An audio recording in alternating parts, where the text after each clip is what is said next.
Bonjour à toutes et à tous et merci de votre fidélité.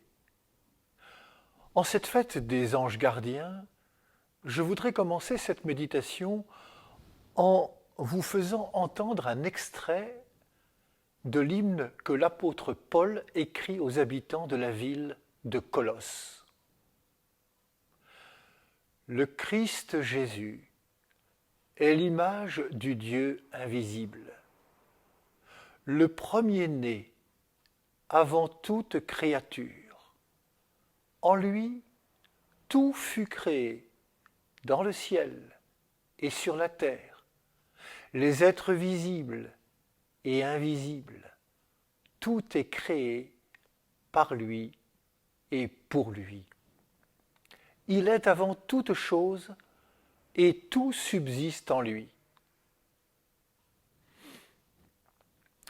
Ainsi, nous découvrons que tout vient de Jésus-Christ et tout va à Jésus-Christ. Les êtres visibles dont nous sommes et les êtres invisibles comme les anges. La création voulue par Dieu dépasse donc ce qui nous est visible et tout ce qu'on peut imaginer. Elle est aux dimensions de son amour, autrement dit, infinie. Nous découvrons aussi que Dieu se fait connaître, il se manifeste, il parle à nos cœurs, il fait signe, il cherche à nous rencontrer pour faire alliance avec nous. Ici, un feu qui ne consume pas, là le souffle d'une brise légère, un prophète, un ange qui vient pour protéger ou annoncer une bonne nouvelle, mais surtout Jésus-Christ, son propre Fils, en qui tout est rassemblé et par qui la vie est donnée.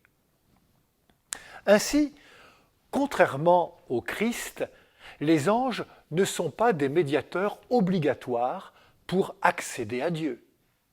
L'Esprit Saint va peut-être répondre à notre invocation par l'invocation de notre ange gardien, mais la prière est d'abord adressée à Dieu.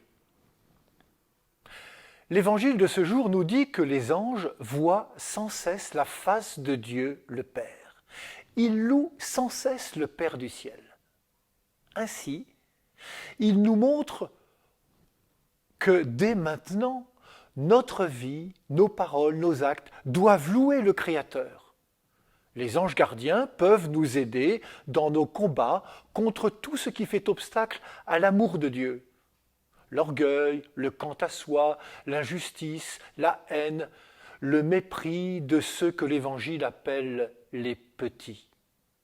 Les anges peuvent nous rappeler que nous ne sommes jamais seuls dans notre cheminement spirituel vers la lumière du Christ vivant ressuscité, vers qui nous allons et en qui nous trouverons la vraie joie.